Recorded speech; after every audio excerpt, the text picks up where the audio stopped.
Hi, welcome back to my channel. I haven't made a video in a year, but I've started with resin, so I'm going to show you guys what you need before you can start with resin. Obviously, a respirator mask because resin is very toxic, and you're going to need a ton of gloves. Don't let the resin touch your skin.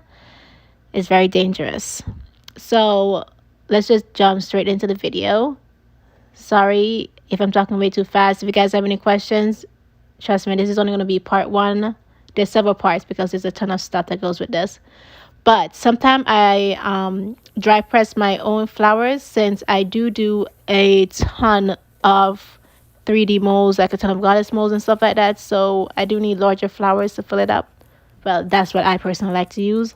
So I like to dry press my own flowers. I get these roses from my Kroger's, and I just dry press it myself, which I'm going to show you guys in another video of how I do that. But it's very simple.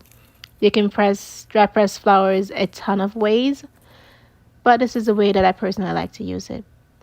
I don't think I ever tried any other way before, but yeah. And when they all come out, it comes out very crispy, so you can hear it, like the flowers are easy to crumble up. So that's how you know that it's fully cured. And I usually wait about a week or 2 weeks to see how good they look. I let it sit for 2 weeks, but let's just say a week and a half. So yeah. And sometimes I get my flowers off Amazon. Not sometimes, all the times I get my flowers off Amazon, and these are all of the ones that I have.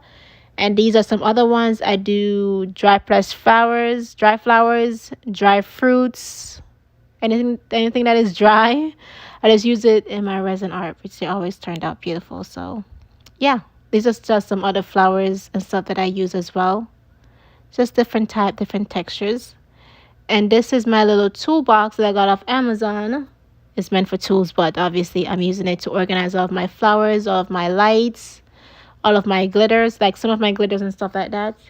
And it's make it very easy for when I actually need something. I just go on out in there and just pick it out. By the way, I do this by color, so it's very easy. And the best thing about it is that I can just take out the whole tray and take it with me. And then when I'm done, I just put it back.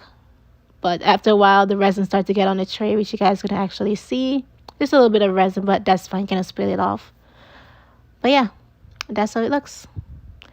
These are the resin that I'm starting to use right now, because the resin that I usually use, which I'm going to show you guys in the end, the resin I started off with, sometimes it's out of stock, so I gotta like improvise sometimes.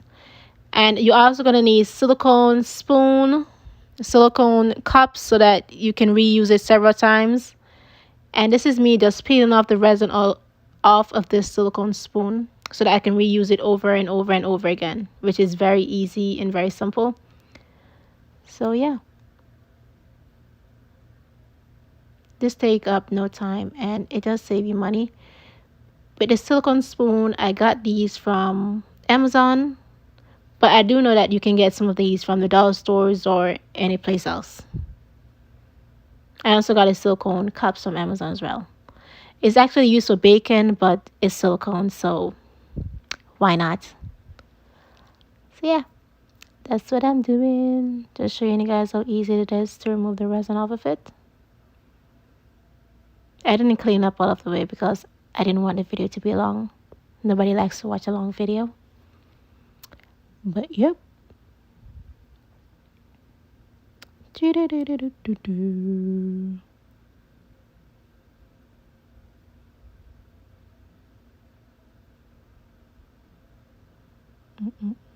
are the spoons that I usually use a lot for when I'm mixing resin A or resin B.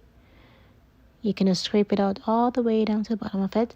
And this is the silicone cup that I was talking about, which is used for baking, but I use it to trace my resin stuff on it, because you can obviously see the number at the side of it, at the front of it, so you can know how much you're measuring for each size, so that you can measure equal amounts. Also, these glitters I got from Amazon, and to get rid of the bubbles, I just use a lighter. And this is a larger silicone cup that I have. And to clean up the edges, sometimes I use the X-Acto knife. And these are all of my pigments. Pigments I get from Amazon, which I have a ton of these. This one, I think 28 comes in it. I don't know. But I did do an unboxing of this new pigment I got from on my TikTok, so I'm just gonna check and I'll let you guys know, but I think it should be 28 that comes in it. It was a little pricey, but I like it. And I also sometimes use confetti glitter in some of my resin art. And I also use alcohol ink, which you can get on Amazon. And these glitter right here, these specifically, I got off Etsy's. Etsy's, I feel like it has more options for like way more beautiful glitter. Like in this pack that I have right here, I have mermaids, I have Alice in the Wonderland glitter, which I'm going to give you guys a close-up of that one. Like, there is different shapes, different stuff in here, which is absolutely amazing. So, yeah. You got Baby Cupid that's shooting an arrow. You got reflective glitter. You got a black bat. Like, there's a ton of stuff, which I love. This is a drill. Is it called a drill? I don't know. But this is what I use to clean up the larger parts of my resin art. Like my goddesses, I have 8-inch goddess, 9-inch goddesses. I had the used resin heart, and that's what I use. Answer you guys questions, and I just got banned. So this 1 gallon resin I got off Amazon. My silicone molds, I always get them off Etsy because they have like a ton of unique molds that you're not going to see anywhere else. This is one of the biggest mold and most expensive one that I have. LED lights, Amazon as well. Dry flowers, Amazon. Fake butterfly, Amazon as well. This is a keychain mold I got off Amazon. Pigments for your resin, Amazon. Glitter, Dollar General. Keychains, dry flowers. This is kind of like an overview of everything that I have. AliExpress has a ton of silicone molds, so go check them out. Any more questions, just leave them down and I'll answer them.